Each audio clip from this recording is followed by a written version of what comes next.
Hello and welcome to my channel, Rhino here. Today is a very special evening. This is the first time I have ever had a discussion with, I don't want to use the word hostile, but opposing force. I've got Trinity Vandenacre on the line with me. Hello, Trinity.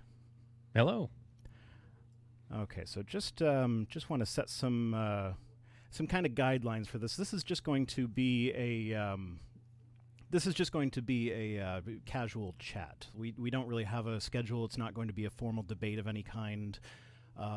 Neither of us have really prepared for this because we both had really busy weeks. So we're just going to kind of have a discussion, see where it goes. I am not going to push back on Trinity too much if he says I don't know, and I hope he would do the same thing for me, because I don't know should be a perfectly acceptable answer if you don't actually know the answer. And I think we both understand that saying I don't know doesn't mean that there is no answer. It just means that I personally don't know the answer. So Yeah, that's right. Yeah, and as this is my first ever discussion of this sort, I expect to be to not do too well. Trinity's my practice. Yeah, we'll see. I guess I'm totally up in the air about it as well. So we'll see what happens, huh? Yeah. All right. So, well, I find that like structured debates are kind of useless. Like they can be entertaining to watch, but they don't really change anyone's minds.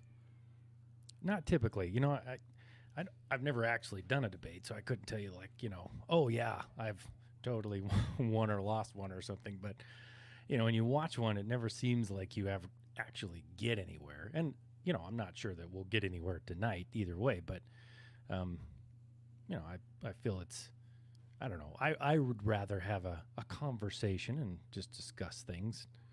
Seems like a civilized way to do it. Yeah. So let's start. I guess the video of yours that I responded to is mostly on carbon dating. Is that a subject that you feel comfortable just having an off-the-cuff conversation about? I'm more of a broad person, but yeah, I did the video on carbon dating, and I guess I don't know if you're okay if you want me to just kind of say what I feel about evolution a little bit, just kind of so people know where I stand. Would Sure. that help? Or Yeah, absolutely. yeah, so I believe in the Bible's version of creation and not evolution, and I actually believe that you can't prove either one using science because it's happened in the past. So when you look at things like carbon dating, when I talk about it, I try to be like, I'm trying to make a video. So I'm trying to do something that states these facts, like they're these huge facts about something that proves what I believe. But I want to make it clear that I don't believe you can prove either one. I believe in the Bible's version of it because there are many things that point towards it. But to me, you have to weigh the evidence on both sides of the issue and kind of see what makes the most sense to you in a lot of different ways, not just one particular thing. And that's kind of where I start from. I was raised in a Christian home. I believe the Bible, but I never really questioned evolution until I was probably in my 30s. And I kind of put evolution in the Bible. So it kind of, to me, they didn't conflict. And then when I discovered that they did, then I delved into it further and, kind of came up with different scientific answers to things that I had questions about and confirmed what I felt that the Bible is true. So that's where my stance is on, I guess, what I would assume we're talking about tonight, which is evolution. We didn't even get to that part, so. Well, I don't know if you saw the thumbnail for the video, but I kind of had like me as evolution on one side and you with creation. I see. I thought it was cute. Yeah, I'll have to look at it. I did not see it, but so if you so I'd like to get into that a little bit. So what is it that makes you believe that evolution and the Bible can't be reconciled? Because I mean, there are a lot of like really smart guys that are a lot smarter than me, like Francis Collins, and me, who, right. Well, probably I don't know how. I wasn't about to make classify that. it, I wasn't yeah. about to make that call for you. But like people like Francis Collins, who he like worked on the Human Genome Project. He's at the forefront of science, and he runs BioLogos, which is an organization that is dedicated to explaining how science, like how evolution and the Bible can be reconciled with each other. So I'm kind of curious what made you decide that they weren't they weren't compatible. There's a few things that make it extremely difficult to put the. I mean, if you believe in evolution, you kind of, I assume, you go along with the Big Bang Theory because that explains how everything got there in the first place, right? Yeah. So without anything there, you can't have evolution of life beginning. And in the Bible, it starts off right away with that God created the heavens and the earth, meaning that the earth came before the stars, moon, and sun, and everything else. That's a big discrepancy right there. I mean, if you have the Big Bang, obviously Earth isn't first, right? Well, so yeah, but I mean, if we are looking at like Genesis chapter 1, chapter 2 doesn't give a creation order in the same sense that chapter 1 does, and chapter 1 is written very poetically. It's actually one of the best examples of Hebrew high poetry that has survived this long, and like I'm sure like. It's one of the things I hear all the time is creationists will say like they get accused of taking the whole Bible literally, where of course there are things in the Bible that are not literal. So being as how this is poetic, could chapter 1 not just be poetic license? Anything's possible. The thing about it is I read the Bible as in different parts as different things, like you said, poetic. Some is very poetic. Some is very historically based. Some is a sequence of events. Chapter 1 in Genesis, or Genesis chapter 1, is actually a sequence of the days of creation, and then chapter 2 goes back to day 6 of creation and gives an account specifically of what happened on that day. So when I read the Bible, that's not the biggest issue I have with it. The whole crux of Christianity is that Jesus died for people's sins. Evolution puts in the last part, when God says that in the last part of chapter 1 that everything was very good.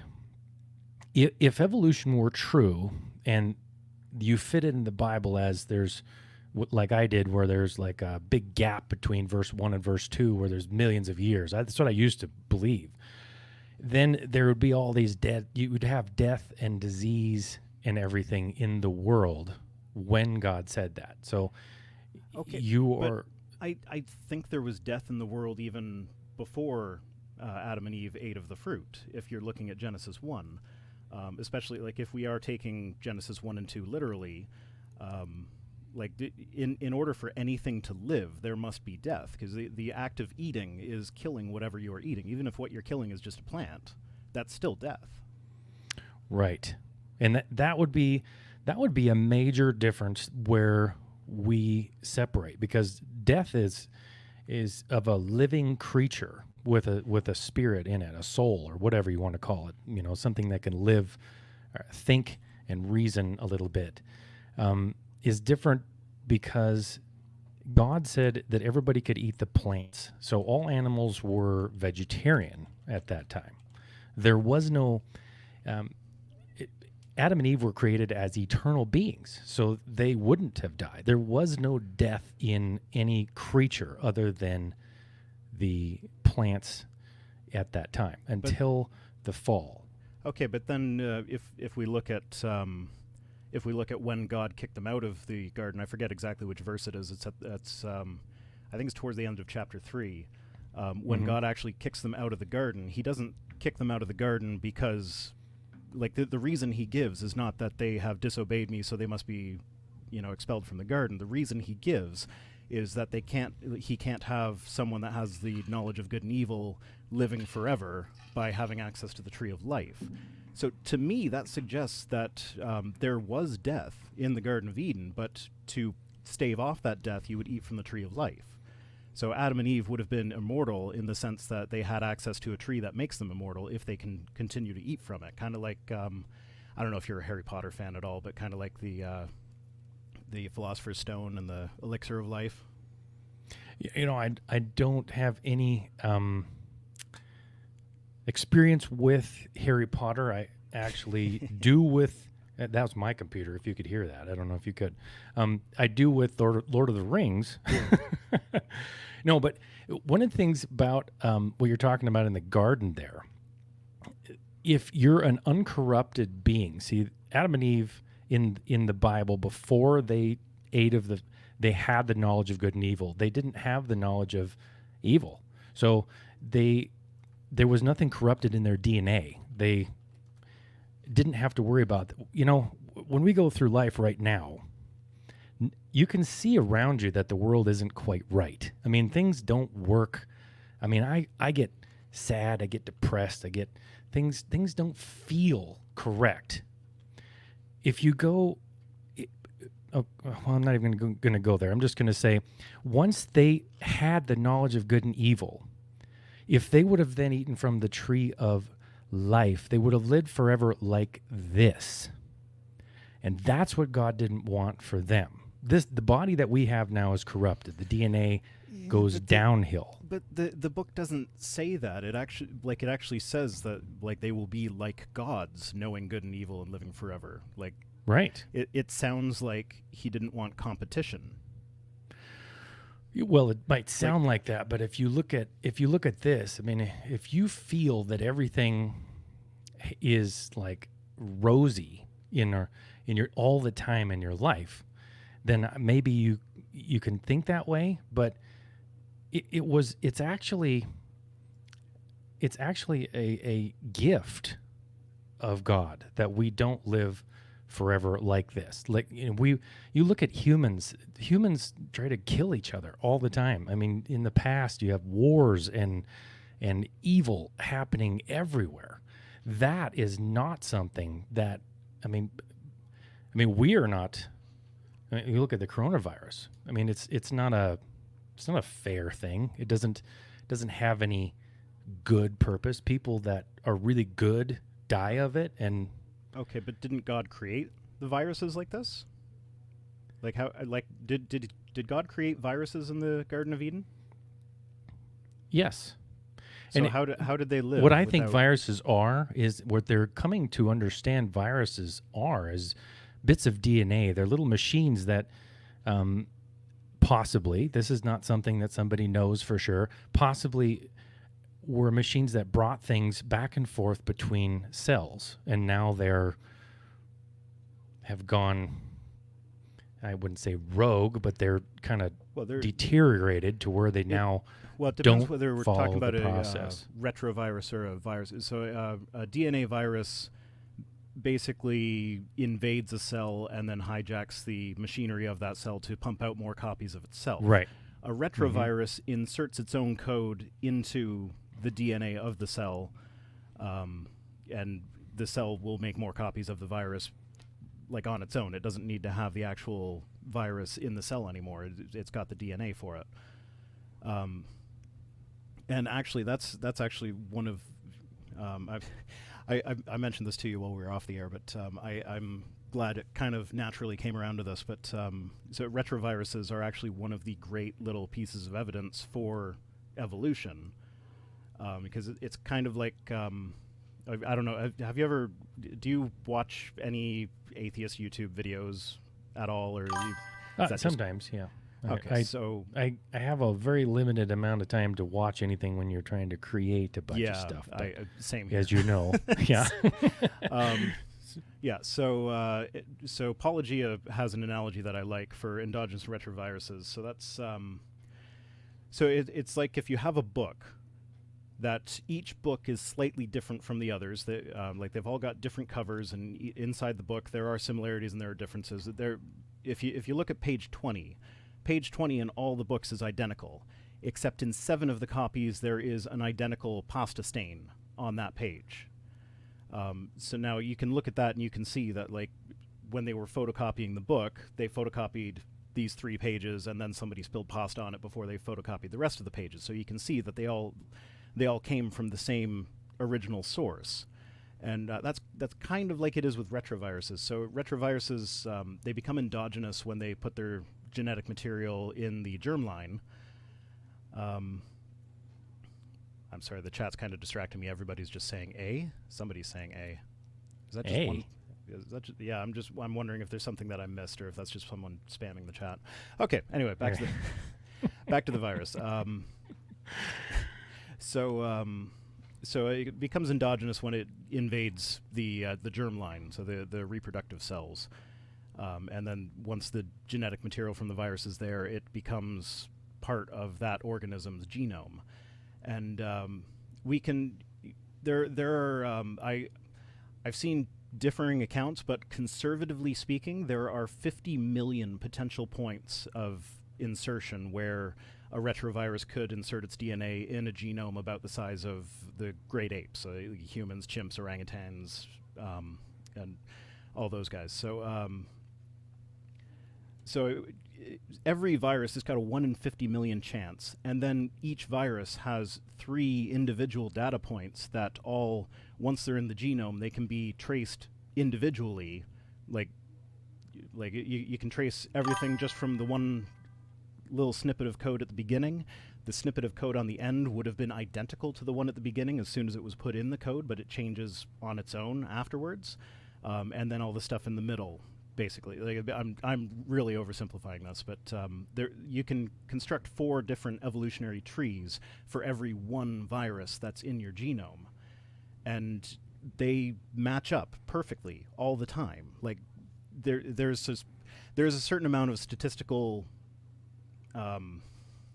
margin for error, where like they don't necessarily match up perfectly, but it'll be like the same tree comes up as the most likely tree independently for several. Like there's some 200 of these viruses that are shared just between humans and chimps, and when you use these viruses to construct these trees of life, they come up the same. Like when you do a statistical analysis, and it's not like looking at what the tree already is and then seeing if you can make it fit. It's like you just construct a tree with what you have here. So I'm just curious how something like that could happen in light of creation, because like these things, most of them don't do anything. They just, like, some of them do. It's actually pregnancy, our ability to carry a baby inside our body for as long as we do. That was a retrovirus that we kind of hijacked that had the effect of suppressing the immune system so that the mother's immune system wouldn't destroy the baby. So that, like, they do have, like, some of them do develop a purpose, but for the most part, they just sit there doing nothing. Well, and, one thing that, going back to what I said at the beginning, it's very difficult and almost impossible to know whether some of these things actually had an intended purpose and then now don't do anything, or whether they don't do anything and then they were all of a sudden grabbed and made into something that works. I mean, we're talking about, you said code, and, I studied a little bit on that as well. I mean, the language of DNA itself is so unbelievably intricate. I mean, the fact that the machines of the body can actually do what you're talking about, that they can hijack different things, they can talk to each other and organize the building of cells. And I can't see that happening. When you look at something that's already made, and then you're talking about it being, oh, well, this could have been how this came about. The problem with that is we've never actually been able to put anything, separate parts without a language, or even with a language, and let it sit there on its own and create anything new. So I think to prove evolution, like we've seen we've seen like E. coli has developed the ability to metabolize citrate. One of the My- defining characteristics of E. Hang coli. on, my mouth is very dry, so I'm going to have to take a drink. You might hear something here. Go ahead. Sorry, my wife just got me a glass of water too, so it's good timing. Yes, and I think you're referring to that study. What university was that did the study on E. coli that I forget the developed. university. It was Dr. Richard Lenski is doing. Yes, and he did this study on the E. coli that actually developed the ability to metabolize the Citrate. You said it, yeah. Yeah. The citrate. But when you look at the actual records of his study, what he discovered was that it most likely was a damaging trait that brought that about. So when you look at like polar bears, I've read the study. I don't recall anything saying that it was damaging.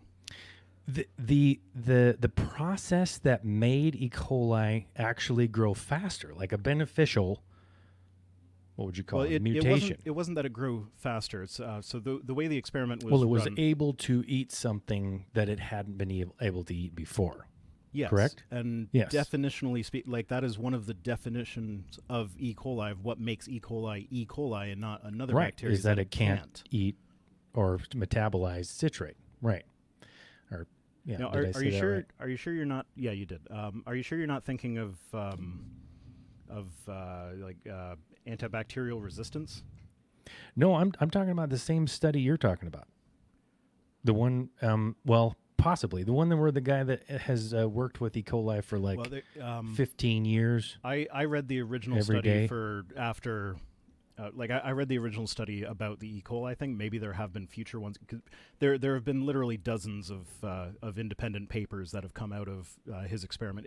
Yeah, his that experiment one is still experiment going is, like, on now. over and over and over. They'd like do a different generation every day or something. Yeah, well, Isn't that- E. coli is perfect for that because it's got such Yes, a quick 'cause it generational grows so time, fast.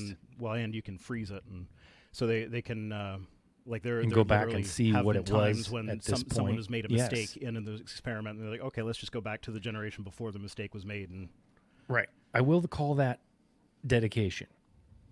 That is dedication, and that that this guy has done this. I mean, that's a fascinating study. But one thing I will point out is that his study is like, what is it, 1 million generations or something now that he's got, equivalent to I'm not sure a what million he's up to now. generations, and it's in like Well, no, and it he is still measured has in generation time. right, and he still has bacteria.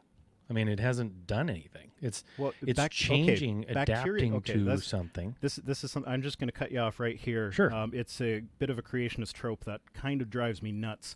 Bacteria is an entire kingdom of life. So to take two bacteria and say, well, there's still just bacteria, that would be the equivalent of taking two eukaryotes and saying, well, they're both eukaryotes, so they're the same kind. So that's like saying that you and a pine tree are the same kind because you're both eukaryotes. Like that's how diverse bacteria are. So I understand why you kind of do that, and but it really would help your cause if you get a bit more specific than that, because it's just that's just way too general. To say you just still have bacteria. Well, what I mean is it's not changing into something that can. It's not changing into some other kind of creature. Okay, but what is a kind? What is a kind? Well, let me ask you this. So what you're saying is that because the E. coli was able to now process citrate, that it's a different kind of creature? Well, it's a. Is that what you're saying? I don't know if they've come out with it definitively, but I believe that would qualify it as a different species. Yes. Okay, my microphone is falling down here. Hold on, just a second. It sounds a little bit like flatulence. Yeah, it's trying to cause me. Oh, there we go. Okay, I've got Trinity muted for the moment while he fixes his microphone. How's okay, that? you back? All right. Is that That's better? That is. Yes, that's much better. It's not falling down, pointing at the ground. So that's Yeah, it's a lot better. What were you saying? I was asking what the definition of a kind is, and I was saying the E. coli. I'm not sure if it has been confirmed with a research paper that it is a different species, but I think the ability to metabolize this food source that, like, definitionally speaking, E. coli can't metabolize, I think that qualifies as a speciation event. So it is a new species. But I don't. I like. So here's the thing. So the word species. I don't know if you're is tricky. Yes. The word species is tricky, but the reason the word species is tricky is because evolution happens. Like, because you wouldn't. The species don't fit into our nice, neat, tiny little box because nature doesn't have them in a nice, tiny little box. They shift between, not between each other, but like this. What one species is will shift gradually. And so sometimes there are fuzzy lines, and it's hard to define what a species is. And, if you're looking at reproductively, like, if they can produce viable offspring, sure, that's an okay definition for sexually reproducing organisms. But then you have all these little, like, asexual organisms that can do it fine without a mate. And, you can't use that definition on them. So, like, the word species is fuzzy specifically because evolution actually happens. But if everything was created in an immutable kind, then you'd think that you'd be able to define it properly, because there would be definite barriers that, like, once you get this far you can't go farther, and that's a kind. Mm-hmm. And I agree with you on that. A couple different things, actually, because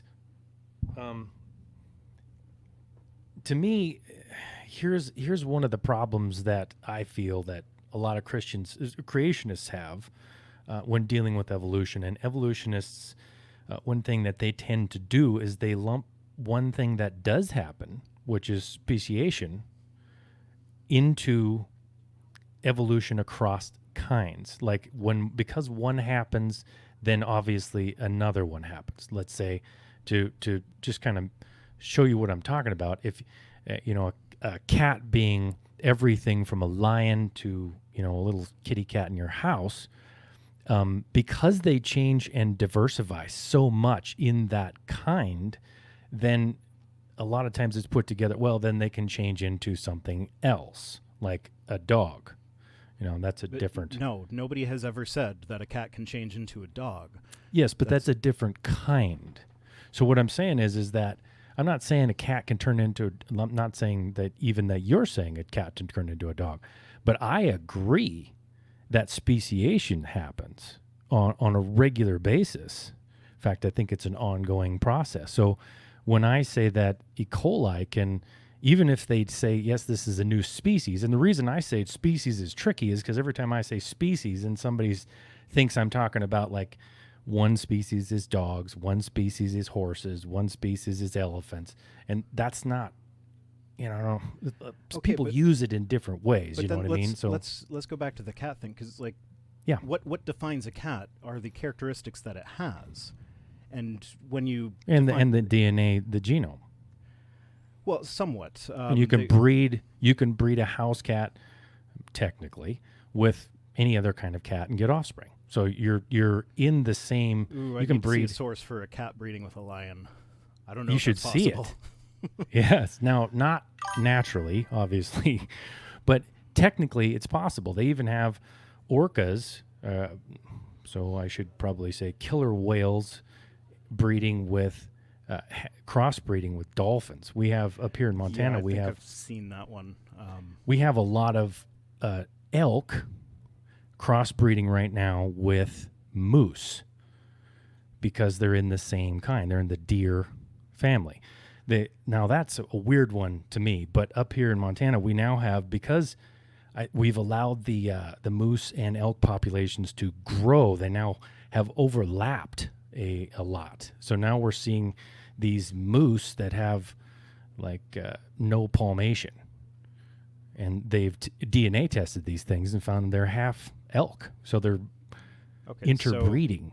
So if these changes can come about, what's stopping them from changing to a different kind, whatever a kind is? Like, we still, Like, I still don't That's have a where definition of a kind. You can give examples, but what is the right. definition? That's where I draw the line. If you're in the bear family, Where, though? at the family level, So specifically the family level of taxonomy. right? Well, it depends on whose taxonomy that is, because you know there's Well, lots of Linnaean different taxonomy is kind of taxonomies, fading yes. out in favor of cladistics. It's kind of a hybrid Right. model that we're working with at the moment. But I think you probably are talking about what I'm talking about, as far as family. So, you know, we have Zorses and things like that, but you can't breed a donkey with a bull, a Hereford bull. That's crossing kinds. It doesn't work. What is it that stops it at the family level? See, the reason we're kind of transitioning to cladistics is as we learn more about how evolution works, it's not just randomly changing to anything. It's like organisms are becoming more specifically adapted to their environment. So like as you go on, you get greater specificity. Mm-hmm. You're talking about yeah, but like definitionally speaking, humans are mammals. We are great apes. We are mammals. We are eukaryotes. We are vertebrates. Like, do you disagree with any of that? No, I don't disagree with natural selection either, because I think that's what you were talking about, right? With the adapting better to. You said you define kind as the family. Well, we are in the family hominid. Oh my God, I'm sorry. Whatever that is. Yes. Hominidae. I recently just my last video had an outtake with me at the end. The IN sound just kind of gets stuck on my tongue when there's two of them. Oh, does it? Oh, that's not the only sound that gets stuck on my tongue. I have a lot of them. So, but so that's I can't get the word out a lot of times. Well, that's the family level. That includes the great apes. So that's the orangutans, gorillas, chimps, bonobos, and humans. Mm-hmm. So well, that's like I said, when you talk about the family level, if you believe in evolution, then you have and you put together a family genome, then you are going to put us in the same group as chimps. Okay, but even though they differ so greatly in DNA that you can't crossbreed us with an ape.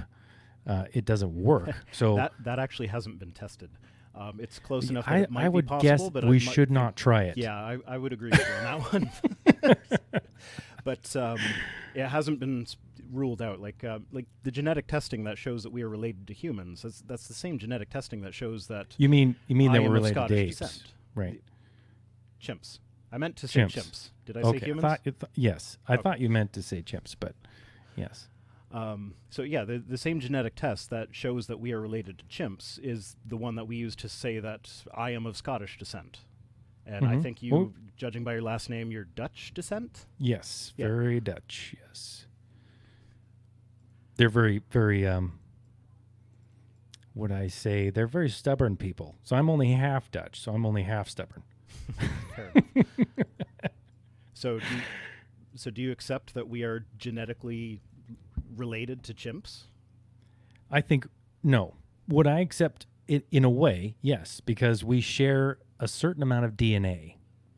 If you have code that writes for 4 arms, 5 fingers on each hand, 5 digits on each foot, you have eyes in the front of your face, you have a skull. When you look at DNA, which is actually the language that tells your body what to create, and they're creating such a similar body pattern, you're going to have a lot of similar DNA. The problem is that you also have large chunks of DNA that differ greatly. I mean, yeah, and that's how we measure relatedness. So how is it that DNA is good at telling us that we're related to Scottish people or Dutch people, but it's not good at telling us that we're related to chimps? Well, like related by descent. It's funny you bring that up, because when my wife did her DNA through Ancestry.com like a year and a half ago, and they put her, I can't remember, she was like 57% German or something. And they sent us something this last year saying, oh, no, I'm sorry, we've got more information. Now you're related 57% to English. So I would say that they don't have it all figured out on that kind of. They kind of act like they do. The consumer ones are definitely not as good as like a scientific evidently research not. paper. No, I would hope they're a lot better on the scientific research paper. Yes. No, so I see. I know what you're saying. I mean, we do share a lot of DNA with everything, though. So I mean, what you're talking about is that evolutionists put everything in the same, like they all came from the same family. But which in DNA terms would be possible if you had a guiding hand and somebody to create the language in the first place. Well, DNA is not a language, though. It's a series of chemical reactions, essentially. Exactly. Like we represent it as a language, but yes, we talk about it as a code because that's, even though these, even though the things that your DNA gives to your body to help understand this, that we've assigned letters to, the 4-digit code of the DNA, it still acts like that. The body has to read it to know what to do. If it doesn't, if you get something out of order, you get drastic major changes that cause usually death. So, or major, I mean, yeah, but you also get changes like the ApoA1 melano mutation, which can be traced back to an individual person whose name we know on record. I don't know it offhand, but like he had a mutation in his genetics that created a new protein, which that the population that has this protein is now extremely resistant to heart disease, and like we're now studying. I mean, we are now studying this mutation to develop treatments for heart disease, and that was a mutation. Like mutations can give you new things. Yes, and I agree with that. Here's the problem with that is a lot of the mutations that give you something beneficial are actually harmful. Like sickle cell anemia makes you basically immune to malaria, but I wouldn't say it's a good mutation. Well, sometimes they do, sometimes they don't. It's like this is what we would expect from evolution. Like, but like the Milano one doesn't seem to have any negative side effects. There's another family in one of the states that starts with M, I think. They've got extremely dense bones. There's no negative side effects from this, and they're studying their mutation as a potential treatment for osteoporosis.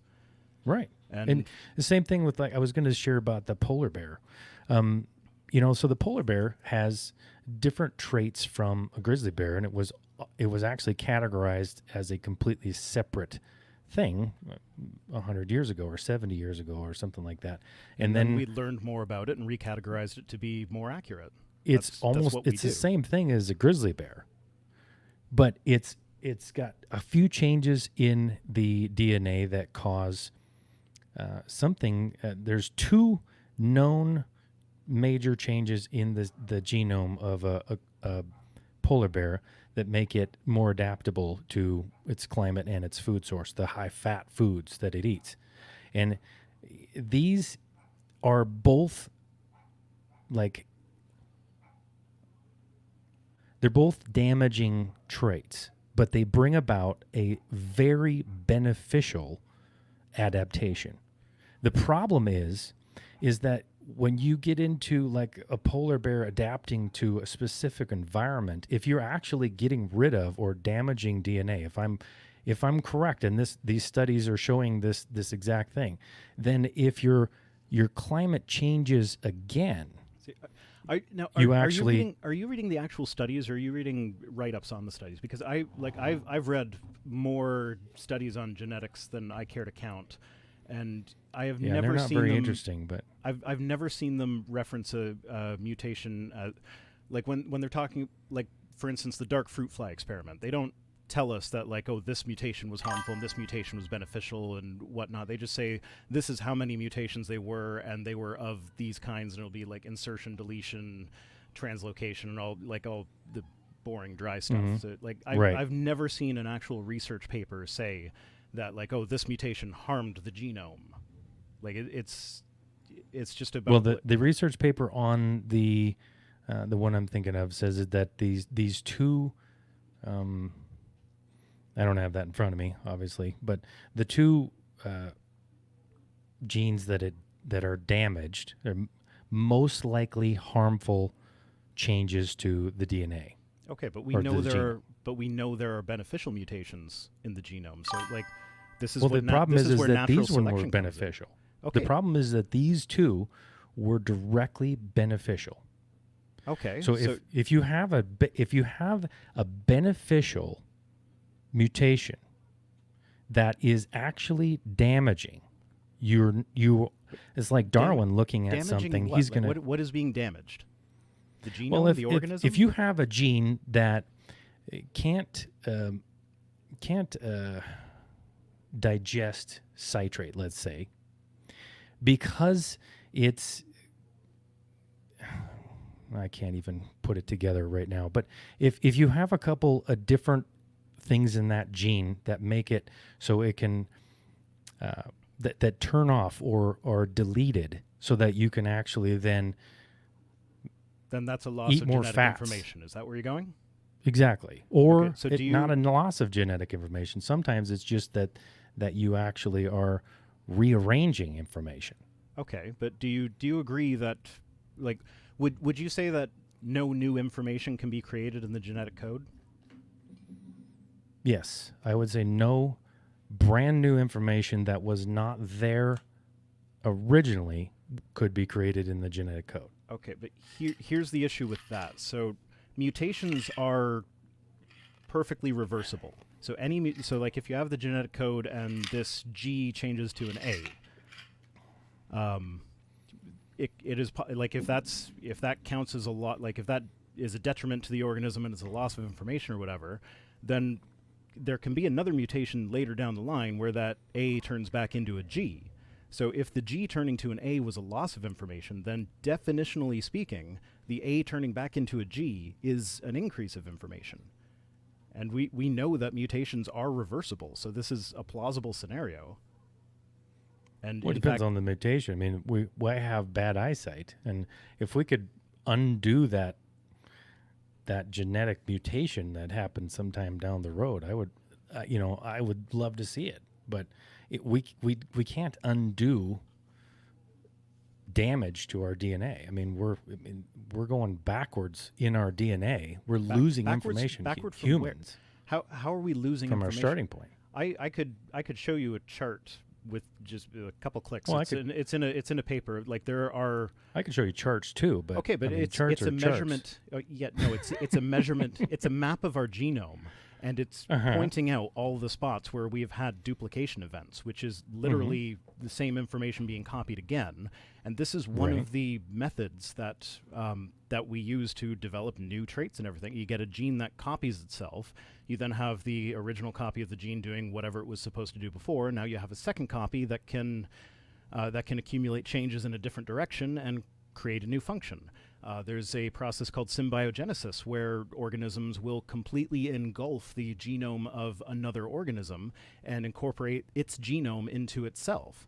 And it then has a head start. It's been proposed that is one of the main methods that our ancient ancestors used to develop some of the traits that we have. What did you say? You said that's been what? Symbiogenesis. It's potentially. It's been suggested as one of the methods that our ancient ancestors would have used to develop some of the common traits that are now pretty much universal. Right. So you can see what we're doing. I mean, I say it's, that in the study I read, it's most likely harmful. Okay, you're saying it's probable. That's the reason that I have the opinion that I do, that neither one is provable. Okay, but unless you go back, you're saying like going back to the polar bears. You're saying that's most probably harmful. Right. How do you know? And beneficial. In what way is it harmful? Well, you know what? I can't tell you that. I would have to read that again. It's one of those tidbits of information that I do not have in front of me. But if I find the study, I will send it to you. Okay, fair enough. But it's like I can give you example after example of beneficial mutations that are not a loss of information. Some of them are increase of information.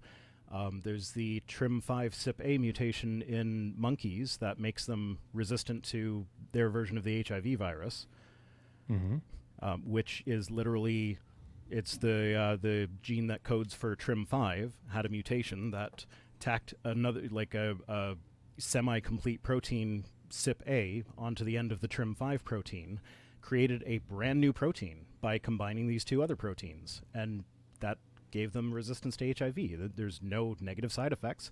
It's happened twice independently. Like we can trace that. It's happened in two different ways. I can give you several examples of new information creating new structures and new functions. But so how is two proteins that already existed combining giving you new information? Because it makes a new protein. It does, but it's already there. I mean, you have information, it's already there, but you're just combining them. Okay. So combining two things is not writing something from nothing, correct? Well, no, but that's how evolution works. Like you get something that exists, combine it with something. Like, do you have any experience with programs like Adobe Illustrator or any 3D design program? No, I do. No, just Photoshop and Premiere.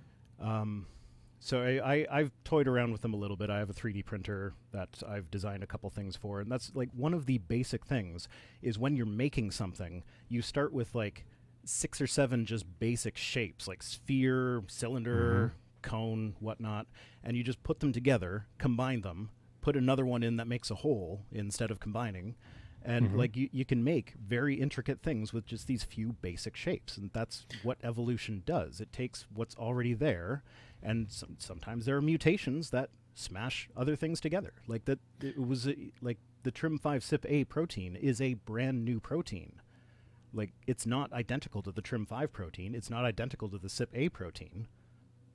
So well, and you're also bringing up a good point, because when you're using an Illustrator, Adobe Illustrator, or whatever, to create an object, you are manipulating the object. So why not guided evolution then? I'm sorry? Why not guided evolution then? Is that guided evolution from God? Yeah. Well, I don't know why he would have to do that, number one. And then number two, if you believe in guided evolution, you kind of have to throw out the point of the Bible. There would be no reason for Jesus to come die on the cross. So well, maybe there was a reason. It's just beyond our mere mortal minds. Well, no, the one that you sure, but the one it says in the Bible would no longer be the reason. So the whole Bible then would be basically. It never explicitly states it, though. It's just implied. It states what? It never explicitly states that because Genesis is literal, that's why the whole Jesus thing had to happen. No, it states that right in chapter 3 of Genesis, it states that the woman's child will crush the head of the snake. And it's talking about Jesus right there in Genesis 3. So because death came in the world. See, that sounds to me more like an etiological myth. If you're looking at it, like, what do serpents do? They bite at people's heels, and what people don't like being poisoned by being bit by snakes, so they stamp on their heads when they see them. That's the way Genesis reads to me. It's an etiological myth of where did snakes come from and why don't they have legs? Because there's no mention of Satan in Genesis. Satan doesn't make his first appearance until the book of Job, and in Job he is it's the word Satan is more of a title there rather than a name. Well, Satan is the serpent in Genesis. It doesn't actually say that, though. It just says it's a serpent who is the cleverest beast of the field. Well, it doesn't say that the child is going to be Jesus either, but that's, it okay, kind of comes back to you can put in interpretation and metaphor there. Why can't the rest of it be a metaphor as well?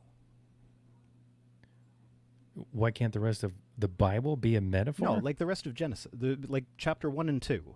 Like if we can say that the serpent being crushed by the child and the child of man crushing the serpent's head and the serpent biting at his heels, if you can say that's a metaphor for Christ and Satan, then why can the rest of, why can't chapter 1 and 2, the rest of it, also be metaphor or allegory? I think you're misunderstanding me. The serpent is not a metaphor for Satan. That is Satan. No, but that Satan is in the form of a serpent. But that specific passage that you just brought up, that's speaking metaphorically. You crushing the head of the serpent. Yes. Yes, but just before that, the serpent, who is Satan, was tempting Eve and Adam into eating the fruit that they weren't supposed to eat. So you have a metaphor that directly relates to something that just happened to them. Yeah, but it also never actually says that the serpent is Satan. Like, it never says that. Like, if you read it, it reads as though it's just talking about another, another animal. Like, this is one of the animals. It was clever, and it came and tricked the people. And actually, I'm actually of the opinion that the serpent's the only one who told the truth in that story. Oh, I would say that you are close. Not only one that told the truth, because I think it's all truth. But I don't think that there's the whole thing about God saying, when you eat of the fruit in that day, you will die. Yes. And they didn't. I know the spiritual death thing, I know, but it just doesn't read that way to me. Well, like, this is where I am willing to admit that there are multiple interpretations of these 2 or 3 chapters.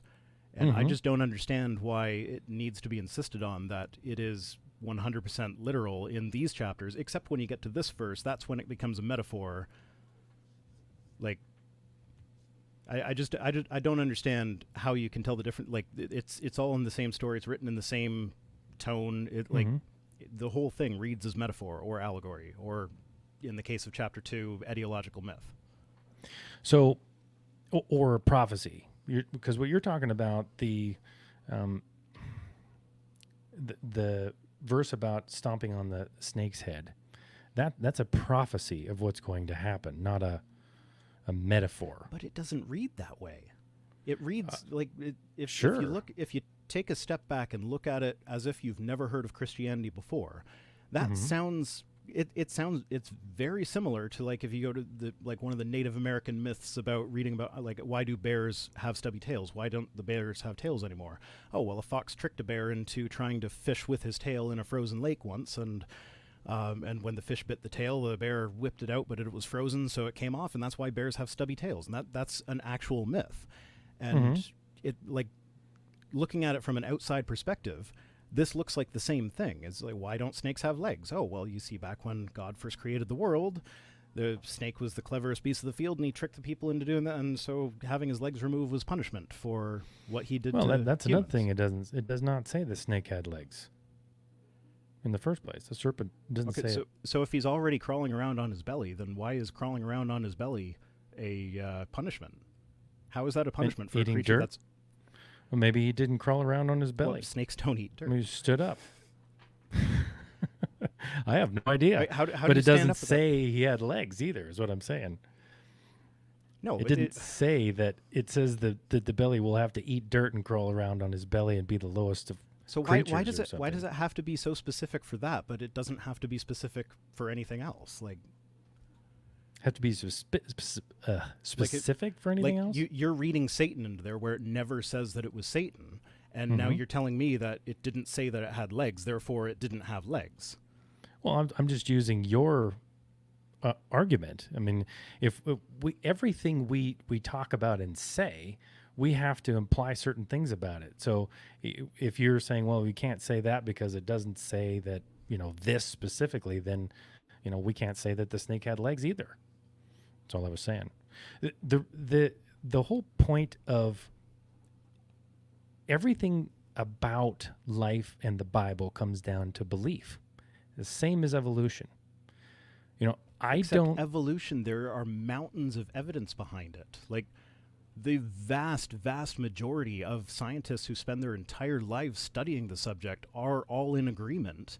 And this is people of multiple different worldviews. They're Christians, they're atheists, they're Muslims, they're Buddhists, they're Jews. And I think if we're going on like a majority rules type thing, then you have a point. It's not just majority rules. It's that the people that spend the most time studying this specific topic all agree on it. And the only ones who disagree are the ones who have these pre-existing beliefs that they want to end up being true. Like people who go in thinking Genesis has to be literal, go. So let's talk about why is it that creationists have to cherry pick through I've seen it time and time again. They will go through a study, they'll pick out one sentence that makes it look like there's a problem, but then they just completely ignore that the very next sentence explained why that's not actually a problem. And I see it all the time. Like there's my video that's coming out on Monday. They actually pull a quote from the introduction to a book explaining how these people don't think that mutations could account for all the differences that happened to bring the diversity of life that we see today. And then they completely ignore that the whole topic of the book is how they think symbiogenesis is the explanation for that. So it's like, why is it that creationists are the ones that have to take the research out of its context in order to make it fit with their worldview? Whereas when you're looking at scientists, you have scientists of all kinds of different worldviews that come in and they can agree that, yeah, evolution is true when you look at the data. Well, it depends on what data you're looking at. I mean, if you look at Xcode, who took and looked at all of the junk DNA that were supposedly in evidence that nobody ever looked at because they knew there was nothing in that, have now come up with a huge amount of... No, that is not the case at all. So junk DNA was probably a bad term to coin originally. There's a lot of terms like that in science that it would have been better just not, like the Big Bang Theory was called the Big Bang Theory by people who thought it sounded ridiculous, and then the name just kind of stuck. But like junk DNA has never been considered by the scientific community to be completely useless. Like a lot of people thought that there's argument over how much of it is useless, how much of it is useful, but it has been actively studied for as long as it's been known about.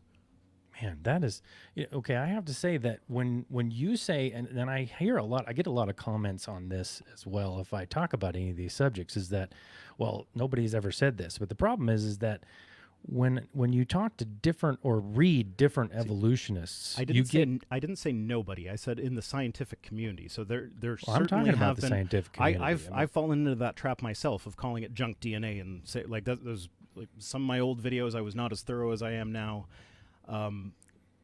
As we it'd be the casual science enthusiast that might have called it junk DNA, whereas in the actual in papers you see occasionally you do see the term junk DNA, but it's it's always used as in okay, we thought it was junk in the past maybe, but we found a function for it, and it's usually a regulatory function. But that's my point, is that as we learn more about it, our conclusions change based on the data. And at no point have we ever said, oh, it's junk DNA, let's just not even look at it. We have been studying it since we knew about it. Scientists have said that because of their belief in evolution. So yes, there's which probably scientists? I don't know. I've read several of them. Okay. That are this. No, I'm sorry. So what I'm saying is that if I can't say that one thing, about evolution, because I'm not even trying to attack that thing. I'm just saying something that I have heard evolutionists use as this is what's going on, but then I can't use that because... Yes, the casual people will say that sometimes. It's a bad argument, but it's as we learn more about it, we have discovered functions. It's junk DNA, the fact that there is DNA that does nothing is not part of the evidence for evolution. Yes, I will admit that I have presented it that way in the past. I've seen other people do it in the past, but it's not and I'm sorry if you're going to say that scientists are saying that it's junk DNA and they're just going to ignore it. I can't just accept you saying that oh, scientists have said that. I think they used to. A lot more scientists, I will say, used to disregard junk DNA than they do today. And that's possible because of our DNA. It has been studied the entire time. Yes, it has. It wasn't the whole group that maybe one or two of them did. Okay, so but I see what you're saying. Group. So you're just objecting to the fact that I lumped the group in there. Well, you're saying it as if it's the common opinion. Yes. But it's okay. not. No, I understand. And that's something that I do tend to do regularly is lump groups of people together. So I understand that. Yes. Okay. I'm with you on that. So, But like that, I have a tendency to say everybody as well. But I kind of want to bring it back around to like the fact that in order to get the creationist perspective, you have to take things out of context.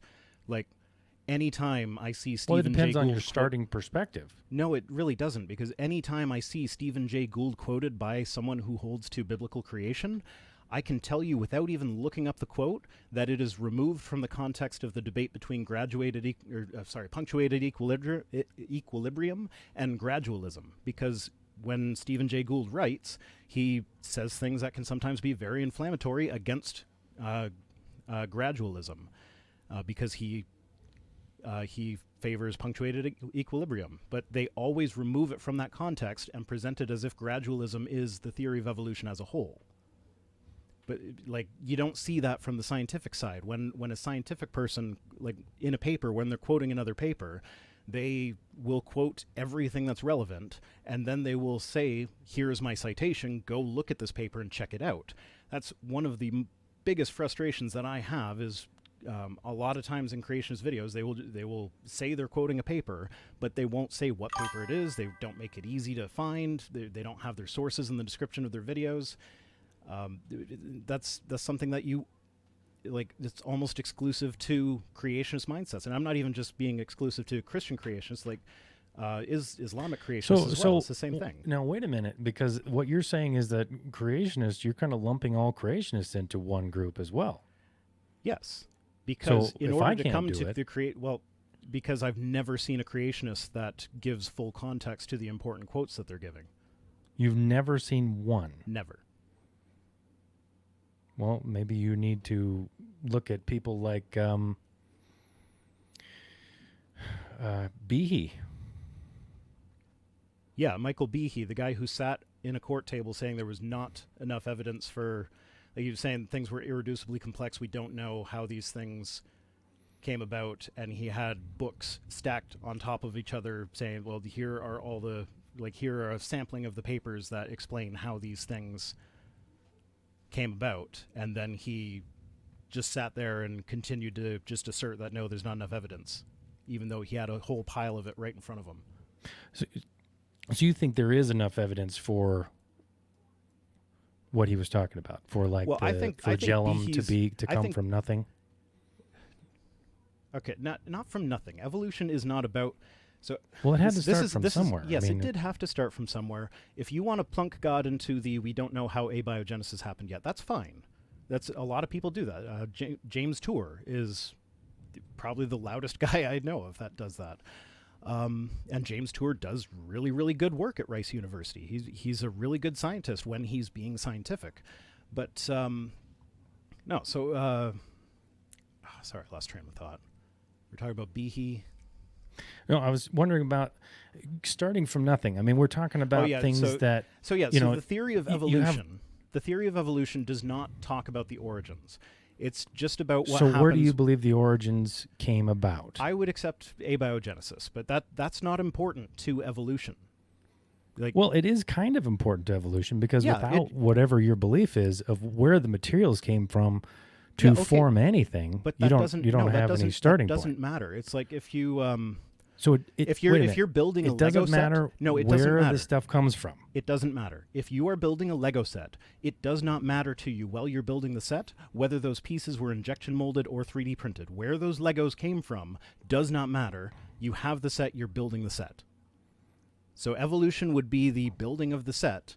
Abiogenesis would be the injection molding or 3D printing. So but they're not connected. They don't. No, they are connected. On one another? You can't build the Lego set until the pieces are made. But that's right. How the pieces were made is irrelevant to the building of the set. Well, it depends on how the pieces were made, I guess. No, it because doesn't. If the pieces were made, because we have you can this. This is James Tour's main thing. He will point out things that we don't know about abiogenesis, and he's usually right. I don't even know who James Tour is. He is a organic chemist at Rice University. He's a fellow at the Discovery Institute. He is a very, very intelligent man, but his entire argument is the God of the gaps. You don't know where it came from, therefore it must have been God. That's his entire argument. He just uses big words with it. So evolution, we know evolution happens. We've seen it happen. We have piles of evidence for it. You mean adaptation or natural selection? Because we haven't seen those are all parts of the theory. See, that's the thing I was talking about. That I agree with you on. I don't agree it goes from there to you started out in a puddle and you ended up with all the diversity of life that we have now. Just ignore the puddle then. Just go back to our last universal common ancestor. We have plenty of evidence for that. We have lots of evidence for abiogenesis as well. But you can ignore that if you want. There are a lot of unanswered questions. Stop there. I can't stop there. You don't have to. But how is saying God? So, no, wait a minute. So you're saying James Tour is basing on gaps, but there's a lot of unanswered questions. That's what a gap is, an unanswered questions. But that's but I thought you were down. You were saying that James Tour is not doing something right because he's focusing on gaps and saying, well, we just have to put God in there. No, because he's not doing origin of life research. Like he's working in material science. Mm-hmm. And like I said, he's a brilliant scientist. He's done I forget what it was, but he just had a really cool advance. I wish I knew offhand, but yeah, cool what? Really cool. He came up with a really cool innovation that is potentially a really big step in. I forget exactly what it was. It was a few months ago. He is a brilliant scientist. But whenever he's talking about origins, it's always we don't know how this happened. We don't know how that happened, and so he's not doing origin of life research. The scientists that are doing origin of life research are looking into how these things happened, and they're trying to find the answers to how they happened. So if it doesn't matter how it got there to you, right? Is that what you're saying? It doesn't matter how all this stuff got there. That's not what your focus is. For the theory of evolution itself, no, it doesn't matter. I think so. You have to add another theory on there. Yes, that's what science does. Like the theory of gravity is actually less understood than the theory of evolution.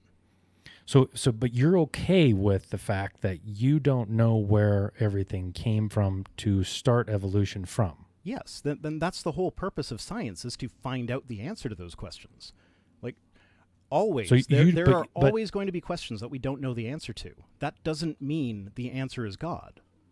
Now, what if the answer is God? Well, then maybe it is God. Maybe he could do something to show us that scientifically. So you're saying that in some circumstances, it could be God. This is my contention. You see, because there are religious scientists out there, and I don't have a problem with the religious scientists, but they look at their investigations as an investigation of how God did it. So if God actually did do it, there shouldn't be anything wrong with investigating how he did it. And evolution appears to be how he did it if he exists. So that's where all the evidence points. And that's only if you're looking at it from a starting point. You say God is a starting point, then evolution is how he had to have done it? Because that's where the evidence points. It depends on how you look at the evidence. Yes, if you ignore huge chunks of it, you can come to a creation conclusion, like a young Earth creationist conclusion. But that's not what the evidence actually points to.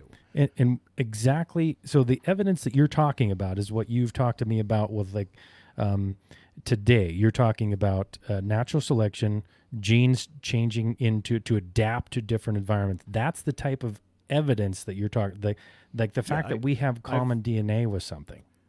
Not just Is that what you're saying? No, not just that. I have an 11 video and growing series that's just entirely on evidence for evolution. So let me ask you this: what is the driving force behind compiling a set of videos that prove evolution or show evidence for evolution? Because I don't believe you can prove either one. What's the driving force behind that? Are you trying to convince somebody? Yeah. What's the? Yeah, it's because I like science. I was a young Earth creationist for years, and when I came out of it, it was just like I felt like I had been lied to for years. So I put out videos to correct the information that I got wrong. And I always try, like, maybe not so much in my older videos, but in my more recent videos, I always try to be respectful of religion. I always bring up that there are religious scientists. Evolution and religion are not mutually exclusive. You can be a Christian and still believe in evolution. But like, You can't use the same Bible as I do, but yes, you can believe in it. Well, you have to ignore the first part of it. No, you don't have to ignore it. You just have to find an interpretation that. So you have to interpret it different than it actually is written. No, you are, like, we've been over this. The chapter 1 is poetry. Poetry is almost never literal. So that, in chapter 1 of Genesis. Okay, now you say it's poetry, so it's therefore not true. No, I'm saying it's poetry, therefore it's not literal. Okay, I have never seen that the Bible is, in that instance, is being poetic and true and factual and an account of what happens. It can be true without being That's literal. what I believe. It can be true without being literal.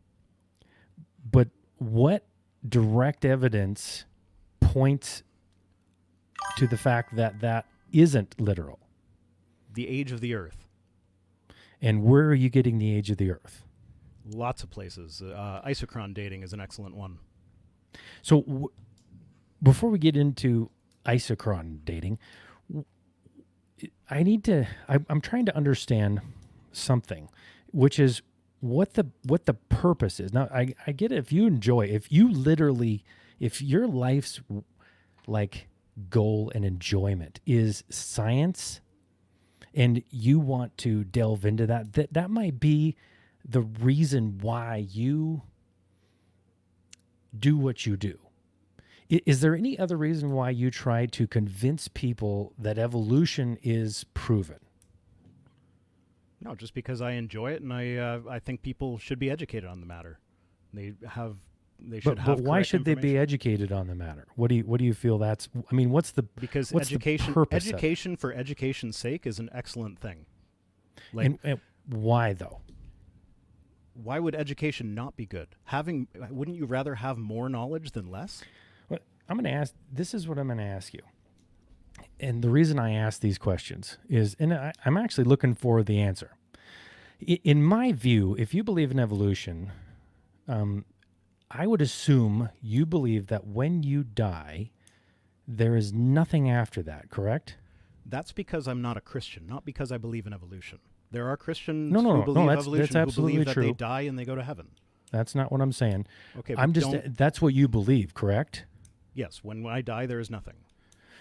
So what would it gain you to convince anybody that you're right? Or that what would it gain education for education's sake? Enjoyment. If when you die, then... It gives me enjoyment.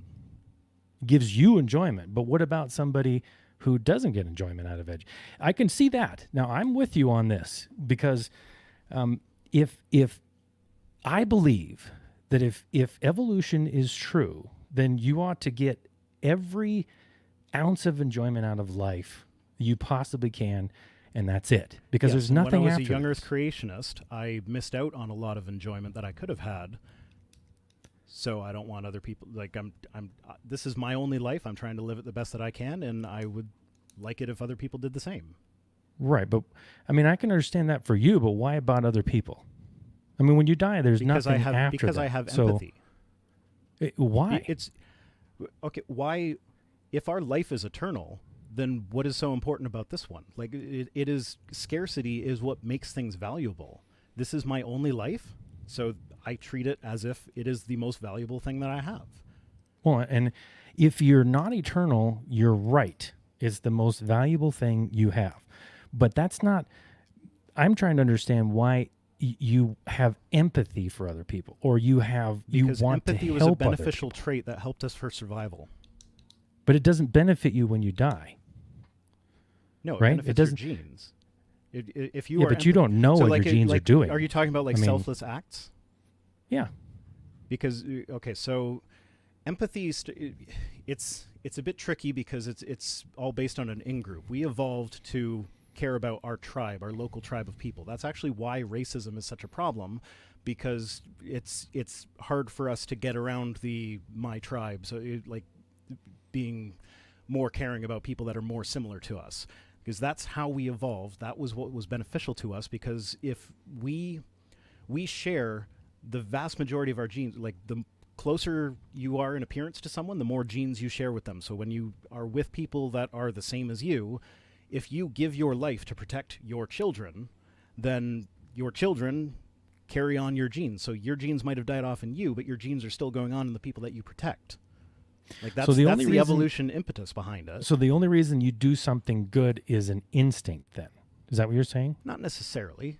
It's because giving your life for somebody when there's nothing eternal. The capacity to care is something that evolved in us. So caring, but there's no benefit to it. Yes, there is. And we are a social species. We live in a society. We have to get along with these other people that are in the society with us. And so there are certain traits that are beneficial toward that, and others that are detrimental. So you think there's a benefit to being kind? Yes. In the genes. Yes. If we are living in a society together, and I have you give empathy, up your valuable time, like you give up something that if you give up time where you could be doing something that you actually truly enjoyed, like get joy out of, but you give up that time to do something kind for somebody else, you just traded a minute of your life, which you never get back. That gives us joy as well. Doing nice things for other people gives us a serotonin hit that gives us joy. I hope so. Okay. I hope so, because we're getting off track here and we're running a little late, so I think it's time to get to some questions. Okay, that's fine. Okay. Let's do that. So, what time are we? It's 10 to 10 where I am. I'm not sure if you're in the same time zone as me. No, where I'm not. I'm in Montana. Okay, so you're at what, an hour ahead? Yes. 2 hours ahead. Okay. No, you're so it's only 7:50 here. Okay. So let's see. I'm just going to go through and read the super chats first. So Amber Blackwell says, can't stay, but we'll watch later. Much love, Rhino. D-Man Jones says, for Trinity, how do feelings prove knowledge and justify your belief? Feelings prove knowledge? That was sent earlier, I think, when you were talking about how you came to decide that evolution and the Bible were incompatible. And like how you were saying you can't prove either. But I guess the Bible... Did I say something? I must have said something about feelings or something. I feel. Maybe I said that. Yeah, maybe.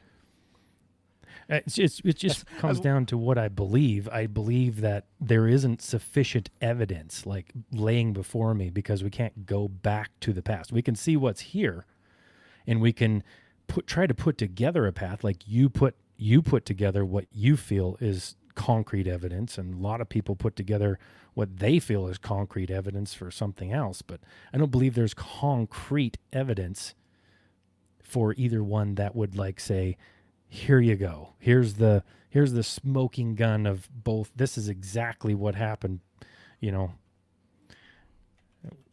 at the dawn of creation. So that's where I feel some of it has to come down to belief. If that, I don't know if that answers your question or not, but I think it answers the question. I could respond to that, but I think we'd end up just starting the whole conversation over again. Right. Okay, so next is from Hasariu.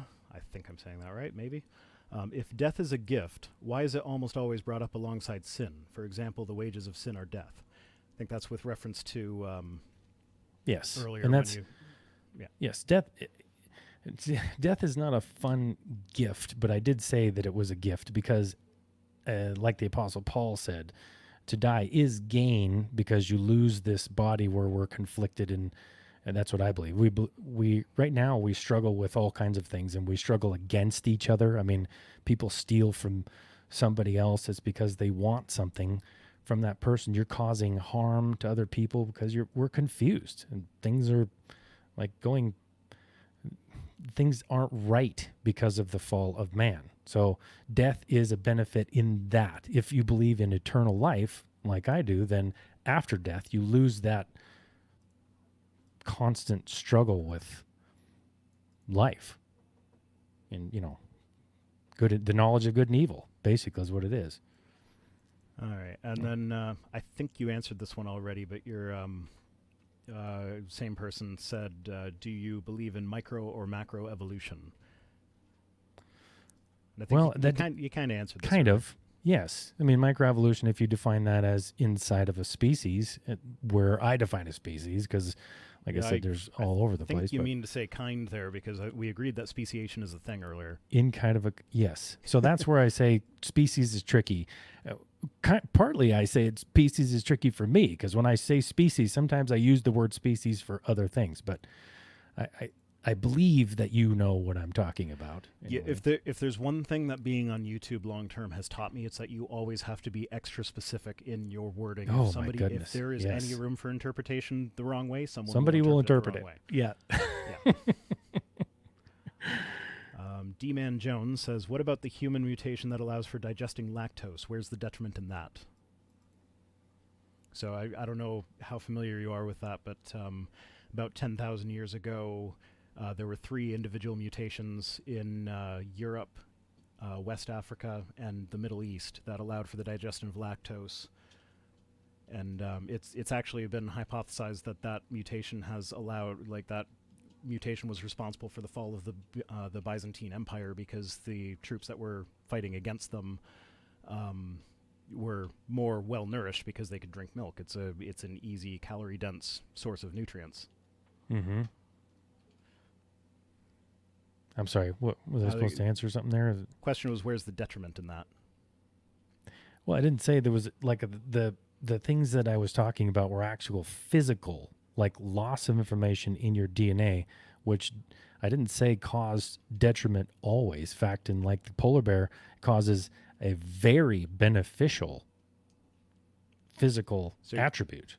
So I wouldn't say so what I'm saying is not every damaging thing to your DNA causes a detriment in that time. In fact, it can be beneficial. I'm still not clear how you define what damages DNA. Like when... Okay, well, like I guess I would have to put it as like a loss or a scrambling of DNA that makes a section of DNA not function or function improperly, like partially function. So...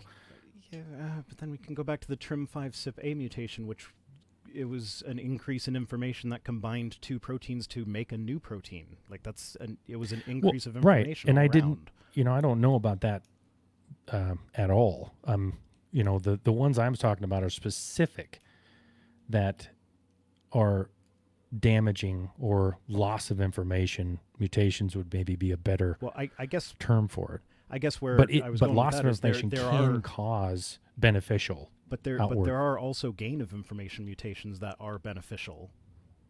And I can't say yes or no to that, because I guess I said you're not gaining information in my mind when you're mixing information, DNA information that you already have in your system.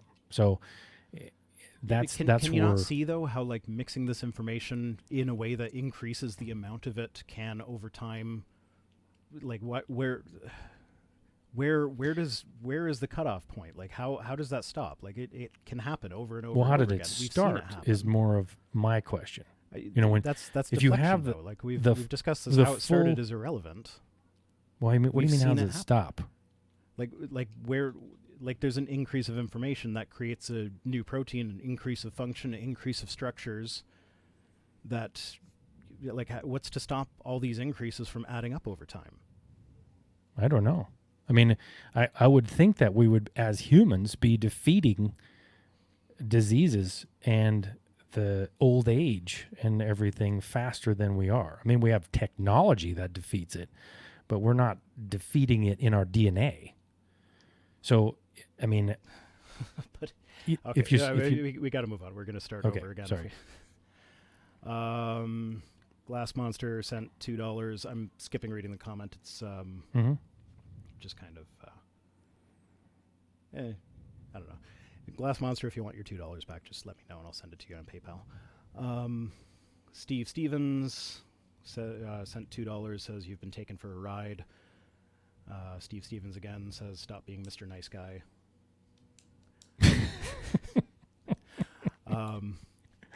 What are you supposed to do? Eat my head off or what? I mean, I don't know. I prefer the...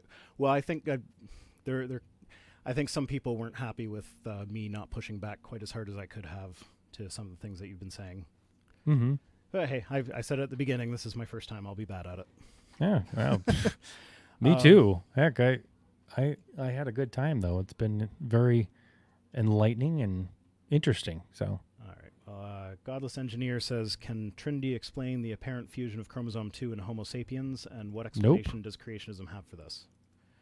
Not familiar with that? I've studied that some, but it's been like 2 years ago. So no, I could not explain that to you at all at this point. Okay, fair enough. But like I said, I'm not going to push you to have an answer for sure. Like, yep. But on something that you aren't familiar with. But well, you could. I wouldn't come up with an answer. So it is, yeah. Yeah. And then Ben Lynch says the scientific method has been used to give us all the theories of science. So what's all the theories of science? So what's different about evolution? You don't get to pick and choose. So I guess they're kind of asking, like, why do you not have a problem accepting things like cell theory, the germ theory of disease, gravitational theory, and things like that, but it's evolution that gets you? Oh, me. Okay. Well, because all of those things are in action today. So the same thing with adaptation, and yeah, if you want to call what's happening today evolution, but when I talk about evolution, I'm talking about origins. Is basically I'm talking about how did you get from there to here, and even that's where I don't see anything. That's why I say you can't prove that. That's on the frontier of the theory, though. Like in every scientific theory, there are areas that are well understood and areas that are not well understood. And abiogenesis, if you're going to lump it into evolutionary theory, it's on the frontier where it's not well understood. And this exactly. So that's like, same thing I say. I can't prove either way. But you can prove evolution. Well, if you're talking about evolution that we see today, and you saw, like we're talking about speciation, and you're talking about natural selection. Yes, if you're going to call that evolution, increase genetic information with beneficial mutations and natural selection. I have not studied. I've not seen increased information from without having the information already. So that one I would have to look into further. There's new information to me is something like I sat down with a blank piece of paper and I had the tools and I wrote something. So, all right. D-Man Jones says, because your beliefs inform your actions, which I think that's going back to why do nice things for other people, or why do I make the videos that I do for educational purposes. Because living in Canada, I don't have as much of an issue with this as some Americans do, but like when a separation of church and state is a pretty important thing. So you live where? I live in Canada. I didn't realize you live in Canada. Yeah, I'm Canadian. Oh, okay. Peter Jared says, could Trinity compare and contrast young Earth from old Earth creationists, flat Earth versus globe Earth creationists, how accept only some science? I think that kind of falls into the same category as as Ben Lynch's question, but do you care to provide a contrast between young and old Earth creationism, and why? I don't think there's a real short answer to that. There's I think we kind of touched on it with the... Yeah, I think we did a little bit. I mean, young and old Earth creationism is meaning you're believing God used evolution to move along creation. There are different flavors of old Earth creationists. There's quite a few. Now, I would throw out the flat Earth versus globe Earth. I don't know why that's in the same category. I mean, a good argument could be made that a literal interpretation of Genesis leads you to a flat Earth. You mean the circle? Well, no, that's the circle of the Earth is in Job. I'm talking about like how it describes the Earth as basically a disk with a dome over it, with water underneath it and water above the dome. Okay. And that's actually a very common cosmology in ancient Mesopotamia around the time that the Bible would have been written. So it stands to reason that is what they were referring to. So I think that's kind of what they're getting at there with that question. I see. But the flat don't Earth go argument, down the flat Earth. Yeah, no, that argument doesn't even interest me. That's so no. But you know what I can't believe is that how many people believe that. So I'm looking at a hill. That's not a flat Earth right there. So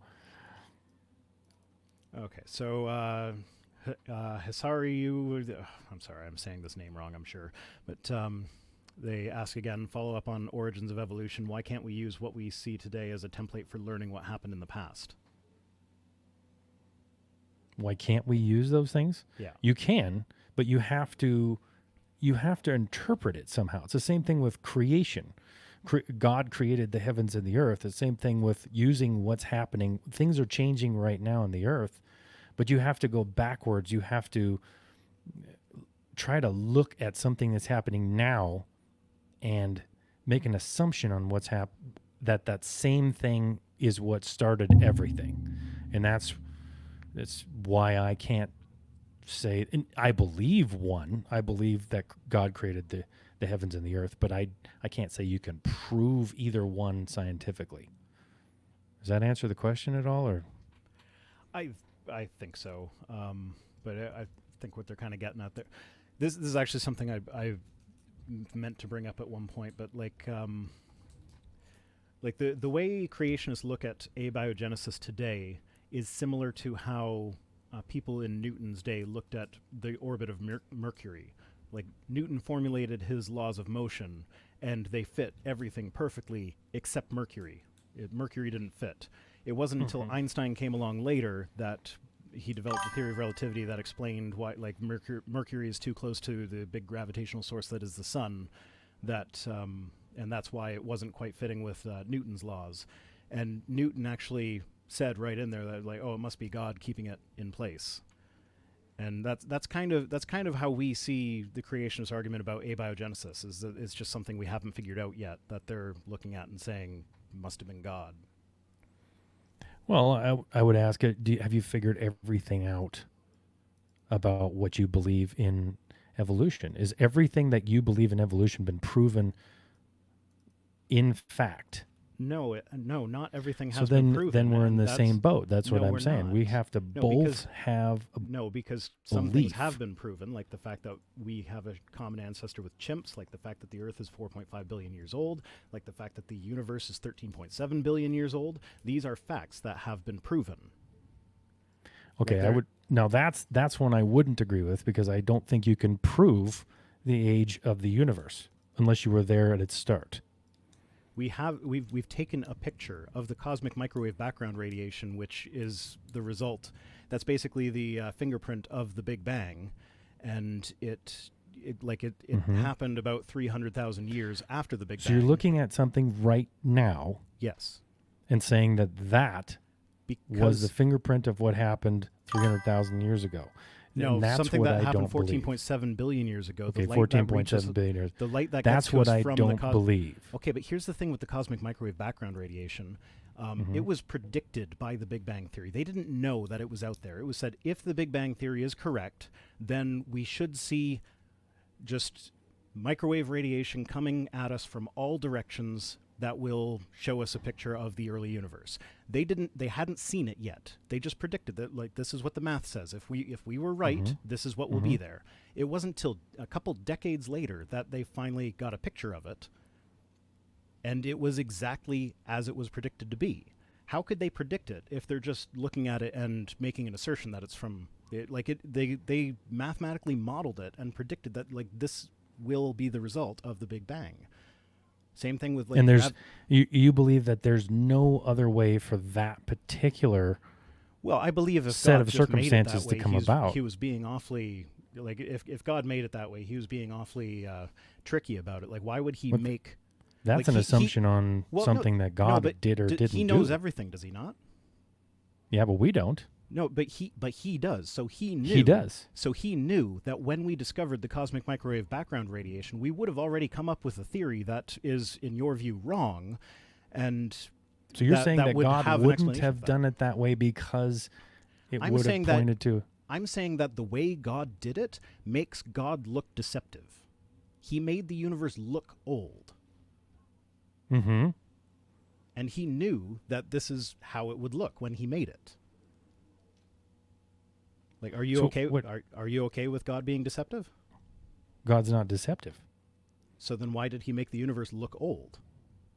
You feel that if he made it mature, then that's deceptive to us. Yes, because we can see That's a starlight that has been. stretch. We can see starlight from galaxies that are 13 billion years away. Or sorry, 13 Mhm. billion light years away. That Right. means that light took 13 billion years to get from where it was to where we are now.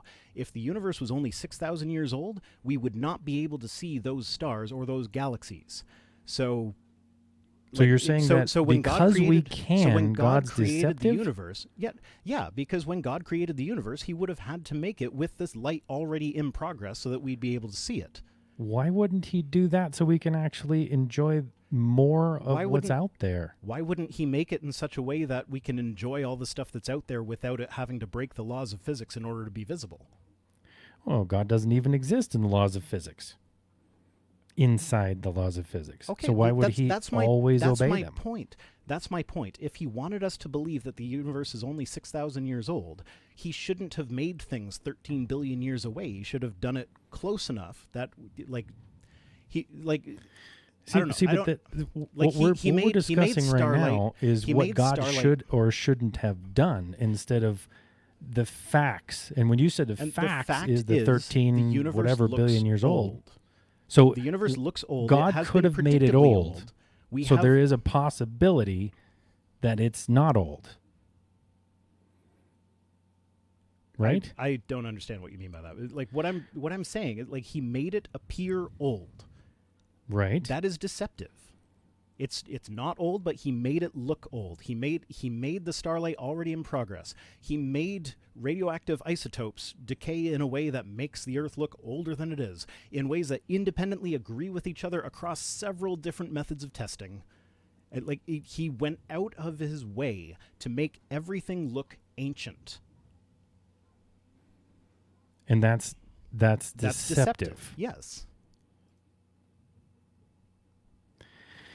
Okay, well, that one we're going to have to disagree on because even though some things look old, I do not believe that that is an argument for God being deceptive. It's what we are trying to get out of that evidence that would say, well, then I judge God to have done it in the wrong way, therefore it's deceptively. I mean, who are we to say that I'm how judging he should him have to done have it? done it in the wrong way.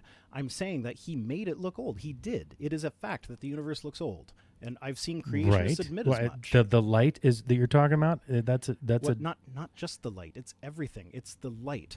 It's the geologic processes. It's the radiometric dating. It's all sorts of things. Like how long gravitational waves have been traveling to get to us. Mm-hmm. It's the prediction of the cosmic microwave background radiation. Even if everything you're saying, we can perfectly describe the universe in terms of being old mathematically, and that can make accurate predictions that come true decades later when the scientists have prophesied that the cosmic microwave background radiation will be there based on these calculations that you can double check if you want, and then it's there. Everything in the universe. I'm not even discussing what you're talking about, because even if everything you said is true, and a lot of it is, that doesn't prove God is deceptive. If God wants the universe to look old, then he makes it look old. Well, I mean, that's not deceptive to us. It's not like he's trying to trick us. Well, if a young Earth creationist viewpoint is necessary in order to properly accept salvation or whatever, then that absolutely is deceptive. Like he has made the universe in a way that will cause people to lose their faith. People. No, he's made the universe in a way that will cause people to lose their faith. He knows that will cause people to lose their faith, and he did it anyway. That's deceptive. Well, there's a story in the Bible that talks about this. It says, even if I don't know if you're familiar with the story where they're across the chasm, and he's talking to a man named Lazarus, and he says, put a drip of water on my tongue. And he says, I can't cross the chasm. And he says, go down and tell my brothers, show them you came back from the dead, and that will prove to them, and they will believe. And the other guy says, Jesus says, even if I did show that sign, some won't believe. And actually he did. He came to the earth and died for us. He didn't show me that. Maybe I would believe if he showed me that. Showed you what? That he came back from the dead, that he can come back from the dead, that he exists. But he did. No, he hasn't. I am not convinced of his existence. He knows what it would take to convince me. If he wants me to be convinced, he has the ability to do that. Yeah. And Well, part of what would convince me would be a definitive proof that the universe. So you're is talking only about 6,000 not a years old. real choice. You're talking about like him proving, like, beyond a shadow of a doubt, not Okay, really leaving Does choice. Satan right? have free will? You'd have to define free will on that one. The ability to make a choice, what you were just saying. The ability to make he had free will. He does not have the ability to choose back to what he was. No, but my point is, he knew definitively, without a doubt, that God existed and was real and was the all-powerful being, Yeah. and he still chose to disobey. So it would not take away my choice if God were to reveal himself to me. That would not take away my choice. And if it would take away my choice, then that would also have taken away Satan's choice, and then Satan is just God's puppet doing what God wanted him to do. Yeah. And Okay, I'm sorry, we're way off topic here. Yeah. There's one more question I want to get to. This wasn't a super chat, but Ration Extrema. Why do people spell things funny? They were asking me, what is symbiogenesis? So I guess I didn't do a good job of explaining that earlier. So symbiogenesis is when an organism absorbs another organism's genome and incorporates it into itself and basically merges the two together. All right, so I think this is as good a spot as any to leave it. We're hour and 45 minutes now. Wow. Really? Yes, we are. Yeah. Holy cow. That went fast. Man, I'll tell you. Well, it's been an enjoyable chat. Yeah. Yeah. I enjoyed it. I appreciate you having me on. I appreciate you coming on. So, thanks. And yeah. Well, and I suppose your kids are all in bed, and you probably it's a little late for you. It's only 10:15. Are you a night owl kind of a person? Unfortunately, yeah. So I like to stay up till midnight and sometimes later. Except my kids are always up at it doesn't matter. Early? School, no school. They're up at 7 o'clock is the latest they'll be up usually. Okay. Yeah.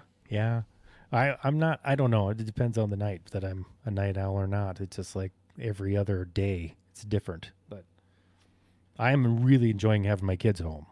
That's because I don't, and it's probably mostly selfish because I don't have to get up and help them get all their lunches ready and go to school. Yeah, it was nice for a bit. Now, yeah. Now Well, I can't use a computer. When the social distancing thing is done, they're going to their grandparents' house for like a month. Right. All right. Well, thanks for coming on. Yeah. You have yourself right. a wonderful evening. Well, you too. And good night. All right. Good night. Bye. Bye.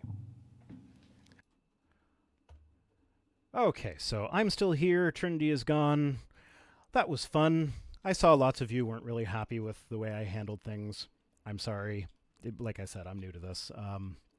I'll read a couple super chats. I thought they were like, I don't know. I like I said, this is my first time ever doing this, so I was trying to be like extra polite. So some people like where were we? Glass Monster says, I would bet Vandenacre knows the facts and denies. Yeah, I wasn't just gonna I don't know. That just doesn't seem like. I'm just digging myself into a hole. So I'll just read the rest of them. Got a couple more. God is not real. Please learn facts again from Glass Monster. I agree with your conclusion, but depending on how you define God, it's not really possible. I would actually, well, I don't know if Trinity would say that, but I agree that it's not possible to prove God's existence one way or the other. I would suggest that it is possible to disprove the God of the Bible because of the it says in the Bible multiple times that God doesn't lie, but then he made the universe in a deceptive way, which Trinity disagreed with. I didn't get into it, but I thought about it. Like, there's other Bible verses where it says he sent a deceptive spirit to people, and he lied to prophets to get them to say, like, give bad laws and stuff like that. So I'd say stuff like that kind of definitively disproves the God of the Bible. But just a general nebulous God concept, I don't think it's possible to actually disprove that. I'm not convinced of it, but I don't think it's possible one way or the other. And then Mr. Catfish Jr. says there's more facts that show God doesn't exist than what in the fantasy book. Sure. Not sure what you meant by that. I'm sorry. All right. Well, it's been fun. You guys have yourselves a wonderful evening. And yeah, see you on Monday. That's my next part of the Dr. Jeff, the engineer who likes to talk about thermodynamics as if he knows what he's... Well, he's an engineer. He should know what he's talking about, but he doesn't with thermodynamics. It's really weird. But anyway, that's Monday. So tune in for that. See you next time.